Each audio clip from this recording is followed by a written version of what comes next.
성 베드로 샤넬 오세아니아의 첫 순교자이자 수호성인 성 베드로 샤넬은 프랑스 출신의 마리아 선교 수도의 사제로 남태평양의 푸투나 섬에서 선교 활동 중 순교한 오세아니아 최초의 순교자입니다.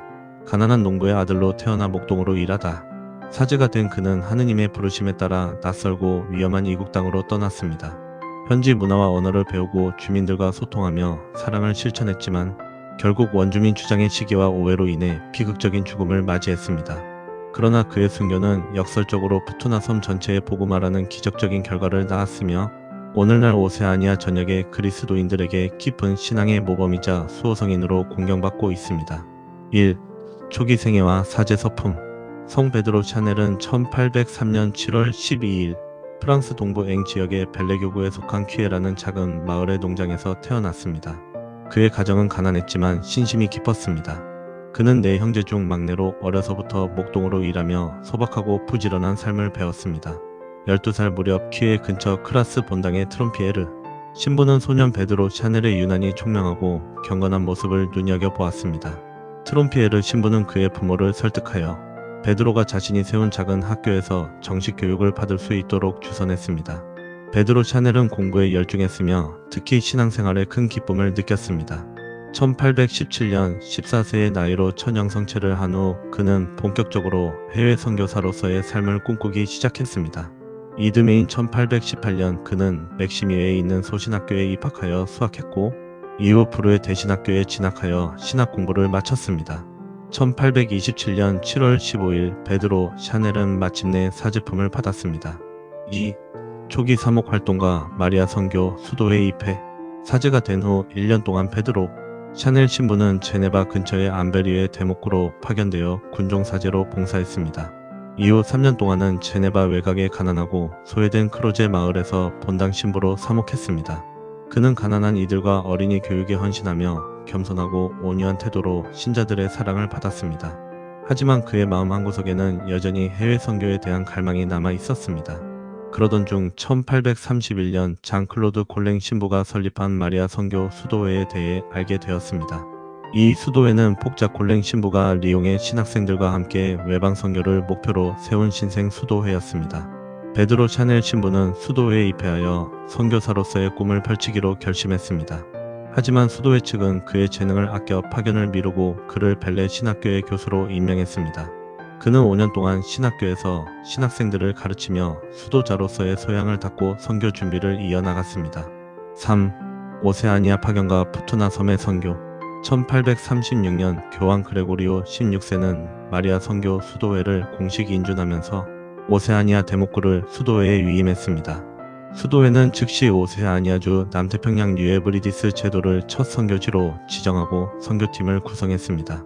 베드로 샤넬 신부는 대목구장으로 임명된 장 팝티스트 퐁팔리의 주교가 이끄는 소규모 선교사 그룹에 자원하여 참여했습니다. 같은 해 그들은 오랜 항해 끝에 오세아니아의 폴리네시아 지역에 도착했습니다. 그러나 당시 폴리네시아의 여왕은 런던 선교회 소속의 선교사이자 상인인 영국 영사의 영향력과 반대를 두려워하여 프랑스 선교사들이 자신의 섬에서 활동하는 것을 허락하지 않았습니다. 대신 그들을 인근의 다른 섬으로 안내했습니다. 1837년 11월 12일 베드로 샤넬 신부는 평수사 1명, 통역에 능통한 영국인 평신도 1명과 함께 피지섬 근처에 있는 푸투나 섬에 상륙했습니다. 당시 푸투나 섬은 프랑스령이었지만 공공연히 식인, 풍습이 자행되고 있던 선교사들에게는 매우 위험하고 척박한 땅이었습니다. 4. 실현과 용서 그리고 순교. 베드로 샤넬 신부는 푸투나 섬에서 5년 동안 생활하며 낯선 문화와 언어, 척박한 환경을 극복하기 위해 노력했습니다. 그는 겸손하고 온유한 태도로 현지 언어를 배우고 익혔으며 주민들의 신임을 얻어가기 시작했습니다. 처음 2회 동안은 일부 주민들을 개종시키고 어린이들에게 세례를 주는 등 어느 정도의 선교 성과를 거두었습니다. 그는 특히 가난하고 병든 이들을 돌보는 데 헌신하며 주민들 사이에서 친절한 신부님으로 불리기 시작했습니다.